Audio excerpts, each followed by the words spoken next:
Hi everyone, today I'm in Dorset on the Jurassic Coast and I thought that I would share with you my top 5 tips for how to capture great landscape photographs.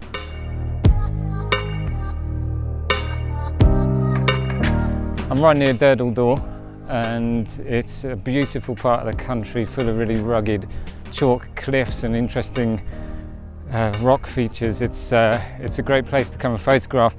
I'm about an hour or so away from golden hour and then the sunset, and so I'm just having a bit of an explore and looking for something to photograph.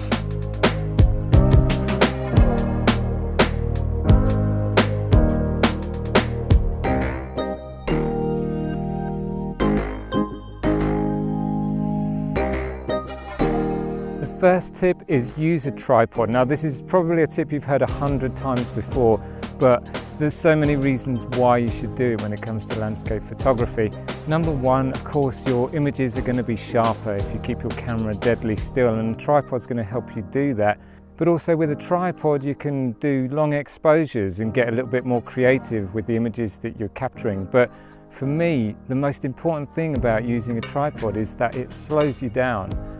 Now, I'm a really big supporter of taking things slowly when it comes to photography, or mindful photography, or whatever you want to call it. The reason being is that it makes you focus on exactly what it is that you're capturing, the scene, the subject, whatever it might be. Setting up the tripod and taking your time to frame your composition makes you more aware of what's in the frame and what elements you're including, and you can start to think about what you're including and why you're including it. Yes, you could do that handheld, but with a tripod, you can just leave the camera there and have a bit of a think whilst you look out in the scene in front of you.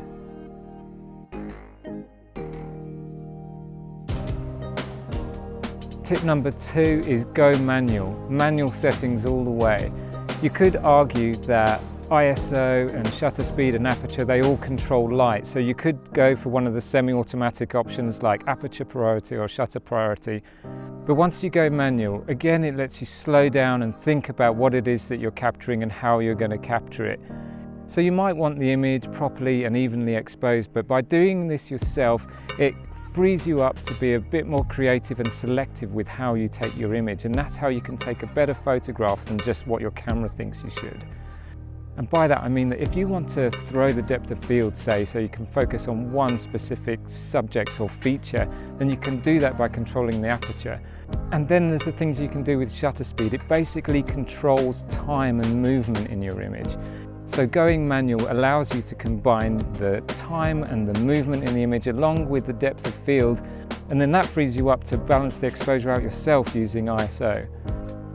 All of that basically gives you free rein over the creative decisions of the image, and that's how you can start to build up your own personal style and capture the images that you want to capture.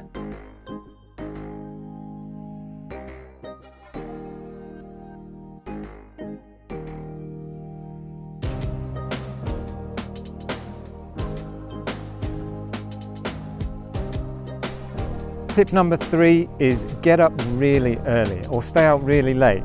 You've probably heard this before in terms of getting the best light, and you would have heard of golden hour and sunrise and blue hour, and you can only get those at those times of day.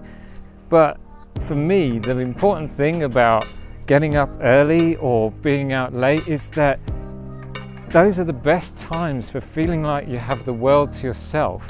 Everything is so quiet and peaceful and there's nobody else around. And that's a really huge part of photography for me. It's what I enjoy about it. It's how I connect with the images that I capture. And it's not just about the good light. It's about the overall feeling and the overall experience of capturing the photograph. My evening has only just begun. The sun hasn't gone down yet, and it's the middle of the summer, so I'm probably going to be out until 10:30, but I love it.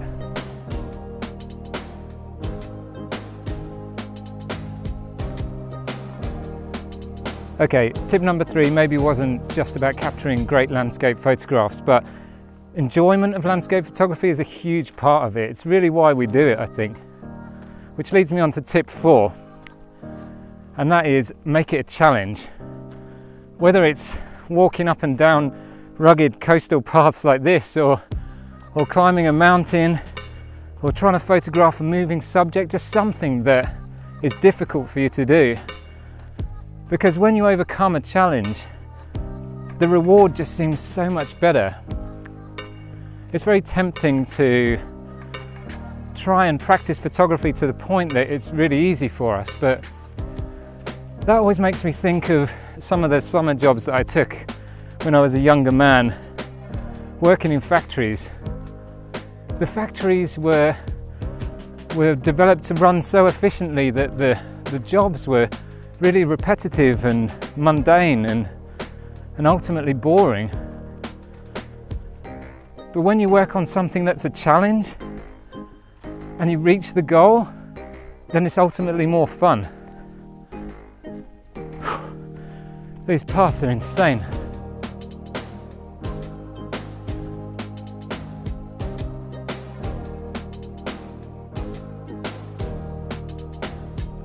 And my final tip, tip number 5, it might seem a little counterintuitive because I'm going to tell you to leave your camera at home, or just don't take it out your bag.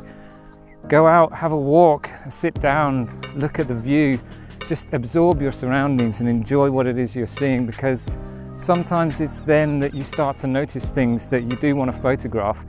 And if you don't have your camera with you, then don't worry, because take a mental note. You can return to that place with your camera the next time you're there.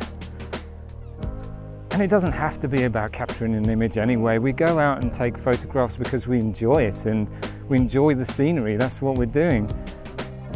And you know how it is. If you're looking really hard for something, you usually can't find it. And then when you give up, that's when it shows up. And that's the same for photography. Now, perhaps I've just regurgitated a load of tips that you've heard 100,000 times before, but I have tried to put my own spin on them and explain to you exactly why those things are important to me and how they help in my photography. So I hope you found them useful. If not, then there's loads of videos out there with thousands of tips, and I'll put a playlist at the end that you can have a look at. Thank you for watching, and if this is your first time here, go and check out some more of my videos and consider subscribing to my channel. And if you are a subscriber and want to be notified of when I next put a video out, then make sure you click the bell. Thanks for watching, and I'll see you in the next one. These hills are killing me.